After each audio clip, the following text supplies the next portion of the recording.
reprend. Mesdames et messieurs,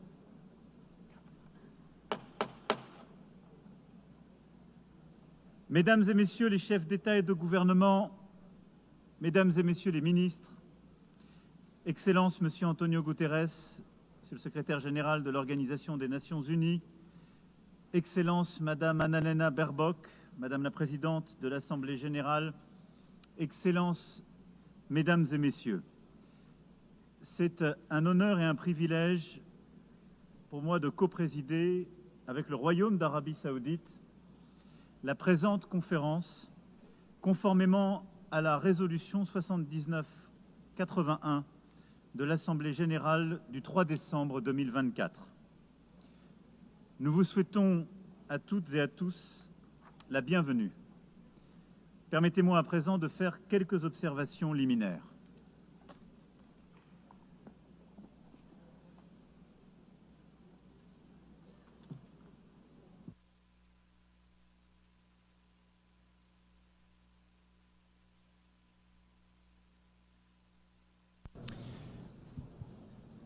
Madame la Présidente de l'Assemblée générale, Monsieur le secrétaire général, Mesdames et Messieurs les chefs d'État et de gouvernement, Mesdames et Messieurs, nous sommes là car le temps est venu. Le temps est venu de libérer les 48 otages détenus par le Hamas. Le temps est venu d'arrêter la guerre, les bombardements à Gaza, les massacres et les populations en fuite. Le temps est venu car l'urgence est partout. Le temps de la paix est venu, car nous sommes à quelques instants de ne plus pouvoir la saisir. C'est pour cela que nous nous retrouvons aujourd'hui. Certains diront trop tard, d'autres diront trop tôt. Une chose est sûre, nous ne pouvons plus attendre. En 1947, cette Assemblée décidait du partage de la Palestine mandataire entre deux États, l'un juif et l'autre arabe, et reconnaissait ainsi le droit de chacun à l'autodétermination. La communauté internationale consacrait là l'État d'Israël, accomplissant le destin de ce peuple, enfin, après des millénaires d'errance et de persécution, et qui put fonder là une si belle démocratie. La promesse d'un État arabe, elle, reste jusqu'à ce jour inachevée. Depuis lors, c'est un long chemin d'espérance et de désespoir mêlés qu'Israéliens et Palestiniens ont parcouru chacun à leur manière. Et nous avons cheminé avec eux, chacun d'entre nous selon son histoire et selon sa sensibilité. Mais la vérité est que nous portons la responsabilité collective d'avoir failli jusqu'ici à bâtir une paix juste et durable au Proche-Orient. C'est l'évidence même qui s'est imposée à nous le 7 octobre 2023, lorsque le peuple israélien a subi la pire attaque terroriste de son histoire. 1224 hommes, femmes et enfants tués, 4834 hommes, femmes et enfants blessés, 251 hommes, femmes et enfants enlevés. La barbarie du Hamas et de ceux qui ont collaboré à ce massacre a stupéfait Israël et le monde. Le 7 octobre est une blessure encore vive pour l'âme israélienne comme pour la conscience universelle. Nous la condamnons sans aucune nuance, car rien, jamais, nulle part, ne peut justifier de recourir au terrorisme. Nous pensons en ce jour aux victimes et à leurs familles. Nous disons notre compassion aux Israéliens et exigeons avant toute autre chose que tous les otages encore détenus par le Hamas soient libérés sans aucune condition. Nous, Français, avons rendu un hommage national à nos 51 compatriotes assassinés ce jour-là et à toutes les victimes du 7 octobre 2023. Nous ne les oublierons pas, jamais. Comme jamais, nous ne cesserons le combat existentiel contre l'antisémitisme. Français, nous savons la morsure du terrorisme. Nous portons au cœur le souvenir du témoignage de fraternité offert après les attentats commis à Paris le 7 janvier 2015 par des dizaines de dirigeants étrangers manifestant avec eux, au premier rang desquels le Premier ministre israélien et le président de l'autorité palestinienne. Nous savons qu'aucune faiblesse n'est possible face aux terroristes. Nous savons aussi le danger des guerres sans fin. Nous savons que le droit toujours doit l'emporter sur la force. Nous savons enfin de notre histoire que l'attachement à l'universel et à la paix est l'héritage des siècles passés comme la condition du salut. J'affirme cela au nom de notre amitié avec Israël, à qui notre engagement n'a jamais fait défaut, au nom de notre amitié aussi avec le peuple palestinien, pour qui nous voulons que la promesse initiale des Nations Unies, celle de 2 États vivant côte à côte en paix et en sécurité, devienne réalité. Or, à cette heure, Israël étend encore ses opérations militaires à Gaza dans l'objectif déclaré de détruire le Hamas. Mais ce sont les vies de centaines de milliers de personnes déplacées, blessées, affamées, traumatisées, qui continuent d'être détruites. Alors même que le Hamas a été considérablement affaibli et que la négociation d'un cessez-le-feu durable reste le moyen le plus sûr d'obtenir la libération des otages. Rien ne justifie plus la poursuite de la guerre à Gaza. Rien. Tout commande au contraire d'y mettre un terme définitif maintenant, à défaut de l'avoir fait plus tôt, pour sauver des vies.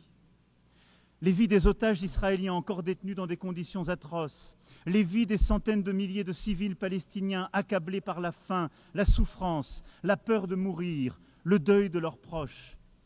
Sauver toutes les vies. Car depuis désormais près de 2 ans, c'est bien la négation de l'humanité de l'autre et le sacrifice de la vie humaine qui prévalent.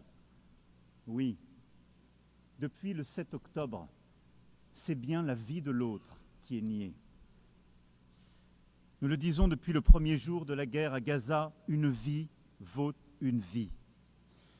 Je le sais, pour avoir pris dans mes bras les familles des otages rencontrés à Tel Aviv puis à Paris. Et je pense à cet instant à la mère d'Eyatar David, otage affamé et montré à la foule par ses bourreaux. Je pense à Nimrod Cohen, otage de 19 ans dont je viens de saluer le père. Je le sais, pour être allé aussi au chevet des victimes palestiniennes des opérations militaires israéliennes, réfugiés à Al-Arish, des femmes, des enfants, dont je n'oublierai pas le regard. Je le sais, pour avoir rencontré des jeunes de Gaza accueillis en France, et je pense à Rita Baroud, qui aurait dû être avec nous aujourd'hui, et qui continue de témoigner de la détresse de ses proches à Gaza. Une vie vaut une vie.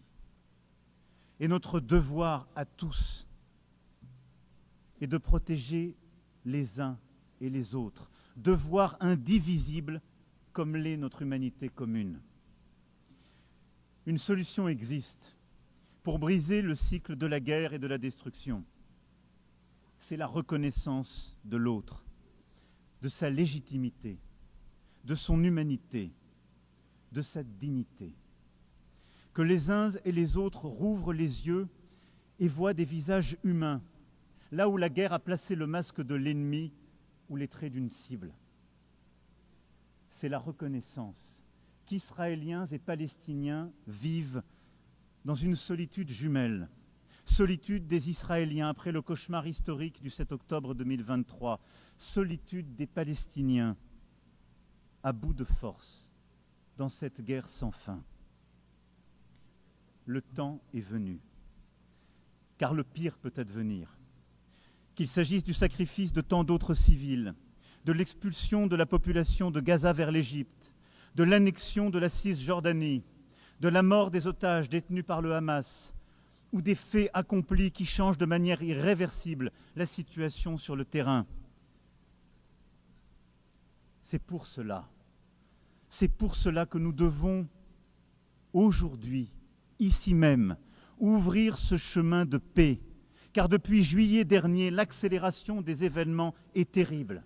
Et au point où nous en sommes, il est à craindre que les accords d'Abraham ou de Camp David soient remis en cause par l'action d'Israël et que la paix devienne impossible pour longtemps au Moyen-Orient.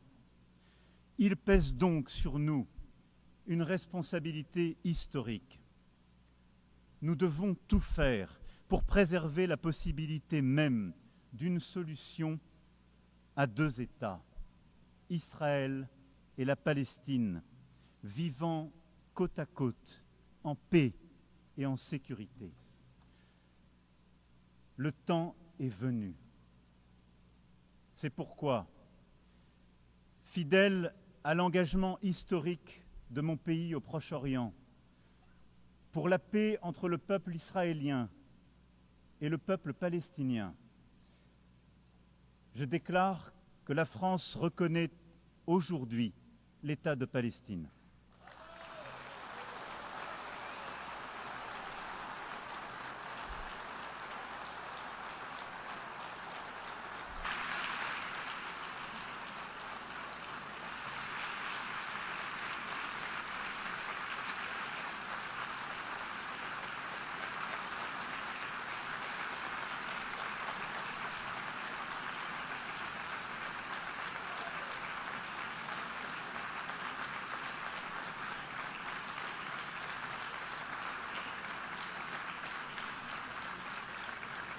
Cette reconnaissance est une manière d'affirmer que le peuple palestinien n'est pas un peuple en trop, qu'il est au contraire ce peuple qui ne dit jamais adieu à rien, pour parler avec Mahmoud Darwish, un peuple fort de son histoire, de son enracinement, de sa dignité.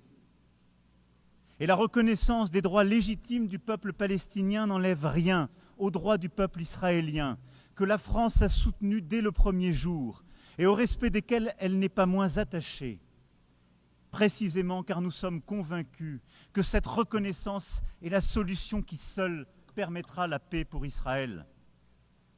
Jamais la France n'a manqué à Israël quand sa sécurité était en jeu, y compris face aux frappes iraniennes. Cette reconnaissance de l'État de Palestine est une défaite pour le Hamas, comme pour tous ceux qui attisent la haine antisémite, nourrissent des obsessions antisionistes et veulent la destruction de l'État d'Israël.